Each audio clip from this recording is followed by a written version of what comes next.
P Suthar education में आप सभी का स्वागत है। आइए हम बोर्ड में मोस्ट इम्पोर्टेंट सवालों को हल करेंगे। जैसे आकृति में छायांकित भाग का क्षेत्रफल ज्ञात कीजिए, जहां ए बी सी डी वर्ग की भुजा 14 सेमी है। ए बी सी डी एक वर्ग है जिसकी भुजा 14 सेमी दे रखी हैं।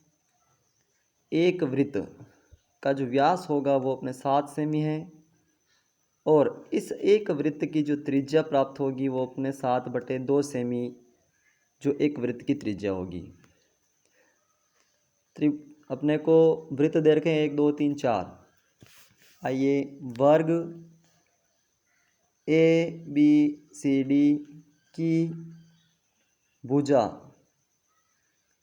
बराबर 14 सेमी। सबसे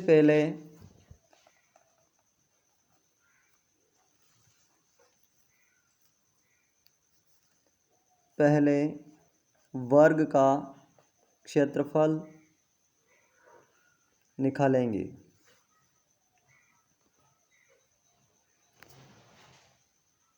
वर्ग का क्षेत्रफल बराबर भुजा इंटू भुजा सूत्र होता है। वर्ग की भुजा दे रखी है 14, 14 इंटू 14।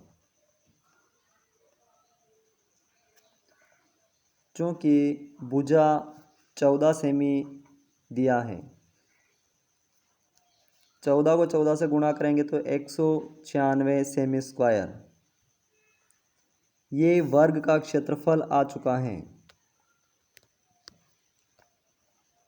इसी प्रकार अब वृत्त का क्षेत्रफल निकालना पड़ेगा। प्रत्येक वृत्त का क्षेत्रफल व्यास 14/2 बराबर 7 सेमी। क्योंकि एक वृत्त का व्यास पूरा 7 सेमी इस प्रकार दिया हुआ है, तो एक वृत्त की त्रिज्या r बराबर 7/2 सेमी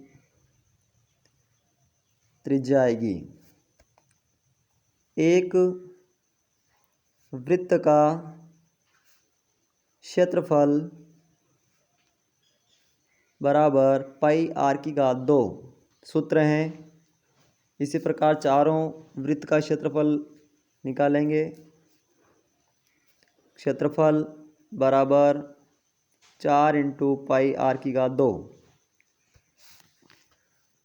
4 इंटू पाई का मान 22/7 इंटू r अपने को प्राप्त हो चुका है 7/2 की घात 2। इसको हम इस प्रकार लिख सकते हैं 22/7 इंटू 7/2 इंटू 7/2। 7 को 7 से काटेंगे, 2 को 4 से काटा 2 बार, 2 को 2 से काटा 1। 22 को 7 से गुणा करेंगे 154 सेमी स्क्वायर प्राप्त होगा, जो चारों वृत्तों का क्षेत्रफल है। अब हमें छायांकित भाग का क्षेत्रफल निकालना है, तो छायांकित भाग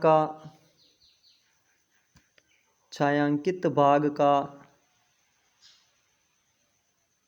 क्षेत्रफल बराबर वर्ग का क्षेत्रफल माइनस 4 वृत्तों का क्षेत्रफल बराबर वर्ग का क्षेत्रफल कितना आया 196 माइनस चारों वृत्तों का 154। 196 में से 154 निकालेंगे तो 42 वर्ग सेमी इस छायांकित भाग का क्षेत्रफल आएगा। इसी प्रकार हम बोर्ड में महत्वपूर्ण जो उपयोगी सवाल है उनको करवाते हैं। लास्ट तक इस वीडियो को देखें ज़रूर।